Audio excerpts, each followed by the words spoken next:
രാമചന്ദ്രാഭിഷേകം ശ്രീരാമചന്ദ്രാഭിഷേകം സീതയാ സഹിത രാമചന്ദ്ര രഘുവീരരാജ്യാഭിഷേകം ശ്രീനീലകണ്ഠാഭിഷേകം ആഞ്ജനേയ പരിസേവ്യൻ ധീരഭരതാഭിപൂജ്യൻ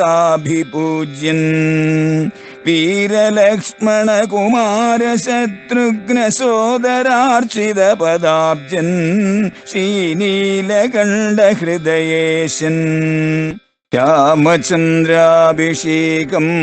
ശ്രീരാമചന്ദ്രാഭിഷേകം. വിശ്വാമിത്രന്റെ കരങ്ങളിലേക്ക് രാമലക്ഷ്മണന്മാരെ ഏൽപ്പിക്കുന്നതിന് മുമ്പ് രാമലക്ഷ്മണന്മാരോട് അച്ഛനായിരിക്കുന്ന ദശരഥൻ പറഞ്ഞതായ വാക്ക് എന്താ? അത് എന്താണോ ഋഷി നിങ്ങളോട് കൽപ്പിക്കുന്നത് ആ കർമ്മം നിങ്ങൾ എത്രയും വേഗം ഭംഗിയായിട്ട് നിർവഹിച്ചിരിക്കണം. അവിശങ്കയാ, യാതൊരു സംശയവും കൂടാതെ.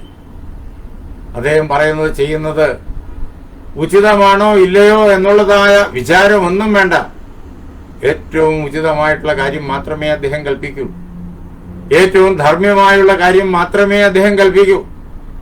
അതുകൊണ്ട് രണ്ടാമതൊരു വിചാരം വേണ്ട, ഉടനെ തന്നെ അത് നിർവഹിച്ചേക്കണം എന്ന് അച്ഛൻ പറഞ്ഞു.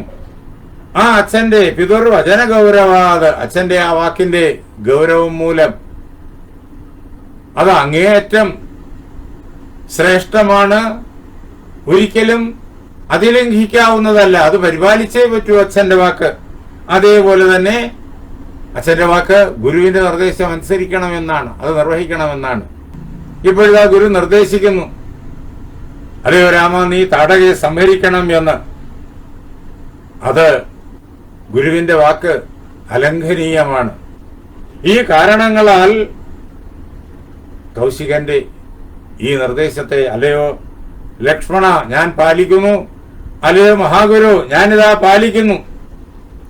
സോഹം പിതൃവചശ്രുത്വ ശാസനാത് ബ്രഹ്മവാദിന കരിഷ്യാമി ന സന്ദേഹ. അങ്ങനെ അച്ഛന്റെ നിർദ്ദേശമനുസരിച്ചും അതേപോലെ തന്നെ ഗുരുനാഥന്റെ കൽപ്പനയനുസരിച്ചും ഞാനിതാ ആ കൽപ്പനയെ നിർവഹിക്കുന്നു. എന്റെ മിടുക്കുകൊണ്ട് ചെയ്യുന്നു എന്നല്ല, എന്റെ നിശ്ചയമനുസരിച്ച് ചെയ്യുന്നു എന്നല്ല, എന്റെ ഇഷ്ടത്തിനനുസരിച്ച് ചെയ്യുന്നു എന്നല്ല. ഞാനെന്നും എന്റേതെന്നുമുള്ള വിചാരം പൂർണ്ണമായുമില്ലാതെ കർത്തവ്യം, അച്ഛന്റെ വാക്ക് പാലിക്കുക, ഗുരുനാഥന്റെ വാക്ക് പാലിക്കുക. ആ കർത്തവ്യം, ആ കർത്തവ്യത്തിന്റെ ഗൗരവം അനുസരിച്ച് അതിനുവേണ്ടി, ആ കർത്തവ്യം നിർവഹിക്കുന്നതിന് വേണ്ടി, അതിനുവേണ്ടി മാത്രം ഞാനിതാ ചെയ്യുന്നു. അവിടെ കർത്താവായിട്ട് ഞാൻ എന്ന ഒരു വ്യക്തി ഇല്ല. ആ സങ്കല്പത്തിൽ രാമനാണ് താടകയെ സംഹരിക്കുന്നത്. പക്ഷെ സംഹരിക്കുന്നത് ഏത് മാനസികാവസ്ഥയിൽ? ഞാനല്ല, പിന്നെയോ ഗുരുവാക്യമാണ്, അച്ഛന്റെ വാക്യമാണ് ഇത് ചെയ്യുന്നത്. അങ്ങനെ കർമ്മങ്ങൾ ഞാനെന്നുള്ള ഭാവം കൂടാതെ ചെയ്യുന്ന അവസ്ഥയില്, തികഞ്ഞ കർമ്മയോഗാവസ്ഥയില് ശ്രീരാമചന്ദ്രൻ അപ്പോഴേ എത്തിക്കഴിഞ്ഞിരിക്കുന്നു. പിന്നീടുള്ള സകല കർമ്മങ്ങളും അങ്ങനെ തന്നെ. ധർമ്മത്തിന്റെ നിർദ്ദേശം, ധർമ്മ പരിപാലനം, അത് മാത്രമാണ് രാമൻ ചെയ്യുന്നത്. തന്റെ ഇഷ്ടാനിഷ്ടങ്ങൾക്ക് അവിടെ യാതൊരു പ്രസക്തിയുമില്ല. തനിക്ക് പ്രത്യേകിച്ച് ഈ പ്രപഞ്ചത്തില് യാതൊന്നും നേടാനുമില്ല, നഷ്ടപ്പെടാനുമില്ല. യാതൊന്നും തന്റെ ഇഷ്ടത്തിനോ വിരോധത്തിനോ പാത്രമായിട്ടുമില്ല. ധർമ്മം മാത്രം മുന്നിൽ. അച്ഛന്റെ വാക്ക് ധർമ്മം, ഗുരുനാഥന്റെ വാക്ക് ധർമ്മം, ശാസ്ത്രങ്ങളുടെ നിർദ്ദേശം ധർമ്മം. ആ ധർമ്മത്തെ താൻ പരിപാലിക്കുന്നു. ഇതാണ് രാവണവധ പര്യന്തമുള്ള സമസ്ത കർമ്മങ്ങളുടെയും പ്രവൃത്തി മാർഗത്തില് രാമന്റെ ഉള്ളിൽ നിൽക്കുന്നതായ സങ്കല്പം. അപ്പോൾ രാമൻ പ്രവർത്തിക്കുന്നതെല്ലാം അകർമ്മമാണ്. ഗീതാശാസ്ത്രം നമ്മെ പഠിപ്പിച്ചു തരുന്നു. ഞാൻ കർത്താവാണ്, ഞാൻ അതിന്റെ ഭോക്താവാണ് എന്ന് സങ്കല്പിക്കുന്നിടത്താണ് കർമ്മബാധ്യത നമ്മിലേക്ക് വന്നു ചേരുന്നത്. കർത്താവായിട്ട് ഒരു ഞാൻ അവിടെ ഇല്ല. കർത്താവായി നിൽക്കുന്നത് അലംഘനീയമായ ശാശ്വത നിയമം. അത് പ്രവർത്തിക്കുന്നു, ഭഗവാൻ പ്രവർത്തിക്കുന്നു, അത്ര മാത്രമേ ഉള്ളൂ.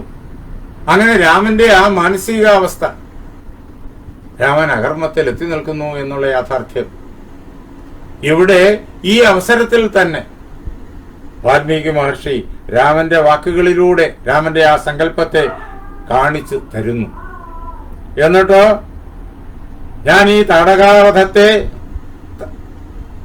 നിർവഹിക്കുന്നത് ധർമ്മത്തിനു വേണ്ടി എന്ന് മാത്രമല്ല, ദേശസ്യ ച ഹിതായ ച, ദേശത്തിന്റെ ഹിതത്തിനു വേണ്ടി, സമസ്ത ജീവരാശിയുടെയും ഹിതത്തിനു വേണ്ടി. അല്ലയോ മഹാഗുരു, അങ്ങയുടെ വാക്ക് നിർവഹിക്കാനായിട്ട് ഞാനിതാ തയ്യാറായി കഴിഞ്ഞിരിക്കുന്നു എന്ന് പറഞ്ഞുകൊണ്ട് രാമൻ വളരെ വേഗത്തിൽ നിമിഷമാത്രം കൊണ്ട് വില്ലുകുലച്ചു. എന്നിട്ട് ആ ഞാണിൽ അദ്ദേഹം ശബ്ദത്തെ ഉളവാക്കി, ഞാണലി ഉളവാക്കി. ആ ഞാണ് വലിച്ചു വിട്ടു. അപ്പോഴേക്കും ഭയങ്കരമായ നാദം, ഹുങ്കാരനാദം അത് മുഴങ്ങി.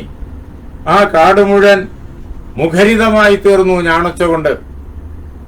താടകയ്ക്ക് ഭയങ്കരമായ ക്രോധം അത് കേട്ടപ്പോഴുണ്ടായി. തം ശബ്ദം അഭിനിധ്യായ രാക്ഷസി ക്രോധമൂർച്ഛിത. ആ ശബ്ദം, ഞാണിന്റെ ശബ്ദം, അത് കേട്ടപ്പോഴേക്കും രാക്ഷസിയായ ആ താടക ക്രോധത്താൽ അങ്ങേയറ്റം കഠിനമായിട്ടുള്ളൊരു മാനസികാവസ്ഥയിൽ എത്തിക്കഴിഞ്ഞിരിക്കുന്നു. ആരാണോ അവിടെ വന്ന് ഞാണിന്റെ ശബ്ദം മുഴക്കുന്നത്, അവൻ ശത്രു.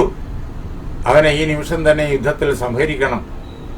അങ്ങനെയുള്ള വർദ്ധിച്ചതായ ക്രോധത്തോടു കൂടിയിട്ട് എവിടെ നിന്നിട്ടാണോ ആ ശബ്ദം പുറപ്പെട്ടതായിട്ട് തനിക്ക് അനുഭവപ്പെട്ടത്, എത്ര ശബ്ദവും വിനിശ്രുത, എവിടെ നിന്നിട്ടാണോ ആ ശബ്ദം പുറപ്പെട്ടു വന്നിരിക്കുന്നത് അവിടേക്ക് ശ്രുത്വാച അഭ്യദ്രവത് ക്രുദ്ധ, ആ ശബ്ദം കേട്ടിട്ട് ക്രുദ്ധയായി ആ ശബ്ദം പുറപ്പെട്ട ദിക്കിലേക്ക് ആ താടക വളരെ വേഗത്തിൽ ഓടിയെത്തി. കാട് മുഴുവൻ ഇളക്കി മറിച്ചുകൊണ്ടാണ് അലറിക്കൊണ്ട് താടക പാഞ്ഞു വരുന്നത്. രാമലക്ഷ്മണന്മാരത് കണ്ടു, വിശ്വാമിത്രൻ അത് കണ്ടു. അങ്ങനെ ക്രുദ്ധയായിട്ട് വായ പിളർന്ന് വികൃത രൂപിണിയായി പർവ്വതത്തിന്റെ ആകാരത്തോട് കൂടിയവളായി പാഞ്ഞു വരുന്ന ആ താടകയെ കണ്ടിട്ട് രാമൻ ലക്ഷ്മണനോട് പറഞ്ഞു, പശ്യ ലക്ഷ്മണ യക്ഷിണ്യ ഭൈരവം ദാരുണം വാപു. അല്ലെ ലക്ഷ്മണ, നീ നോക്ക്, ആ യക്ഷിണിയുടെ ഈ ലോകത്തിൽ ആരെയും ഭയപ്പെടുത്തുന്നതായ ഭയങ്കരമായിട്ടുള്ള രൂപം, കരാളമായ രൂപം നീ നേരിട്ട് നോക്കിക്കാണ്. യഥാർത്ഥത്തില് സാധാരണ ആര് ഈ താടകയെ കണ്ടു കഴിഞ്ഞാലും വിദ്യേരൻ ദർശനാദസ്യ, അവർ തകർന്നു പോകും. ആർക്കും ഇത്ര കണ്ട് ഭീകരമായൊരു സത്വത്തെ അഭിമുഖീകരിക്കാനുള്ള മനസ്സുണ്ടാവുകയില്ല. മായാ ബലസമന്വിതയാണിവൾ. അങ്ങനെയുള്ള ഇവളെ അല്ലയോ ലക്ഷ്മണ നീ നോക്കൂ, ഇവളെ ഞാൻ ഉടനെ തന്നെ അവരുടെ നാസികയും ചെവിയുമെല്ലാം അറുത്തുവിടുന്നുണ്ട്. ആദ്യമേ തന്നെ രാമൻ അവളെ കൊല്ലാൻ വേണ്ടിയിട്ടുള്ള ബാണം പ്രയോഗിക്കുന്നില്ല. അവളെ ഈ രീതിയിലുള്ള ദുഷ്ടപ്രവൃത്തികളിൽ നിന്ന് പിന്തിരിപ്പിക്കുക, അതായിരുന്നു രാമൻ ആദ്യം കണ്ട ലക്ഷ്യം. എന്തുകൊണ്ടെന്നാൽ താടകയാണെങ്കിലും അവൾ സ്ത്രീയാണ്, സ്ത്രീ അവധ്യയാണ് എന്ന് ശാസ്ത്രങ്ങളിൽ പറഞ്ഞിട്ടുണ്ട്. അതുകൊണ്ട് വധിക്കാതെ താടകയെ കീഴ്പ്പെടുത്തി ഈ അബദ്ധത്തിൽ നിന്ന് താടകയെ ധർമ്മത്തിന്റെ മാർഗത്തിലേക്ക് തിരിച്ചുവിടുക, അതിനുള്ളൊരു പരിശ്രമം അത് രാമനിൽ നിന്നുണ്ടായി. പക്ഷേ രാമൻ കാണിച്ചതായ ആ കാരുണ്യമുണ്ടല്ലോ, അത് താടകയ്ക്ക് കൂടുതൽ കൂടുതൽ ക്രോധം വർദ്ധിക്കാൻ കാരണമായി തീർന്നു. അവള് തതോ മായാം സമസ്തായ ശിലാവർഷേണ രാഘവവും. ആ താടക തന്റെ മായാശക്തി കൊണ്ട് അവള് വലിയ വലിയ പാറക്കല്ലുകൾ കൂട്ടം കൂട്ടമായിട്ട് രാമലക്ഷ്മണന്മാരുടെ നേരെ വളരെ വേഗത്തിൽ വലിച്ചെറിഞ്ഞു. അവാഗിരത് സുമഹത തതശ്ചുക്രോധ രാഘവ. അങ്ങനെ രാമന്റെയും ലക്ഷ്മണന്റെയും നേരെ മഴ പോലെ കരിങ്കല്ലുകള് താടക വർഷിക്കുന്ന അവസരത്തില് രാമന് ക്രോധമുണ്ടായി. രാമൻ എന്ത് ചെയ്തു?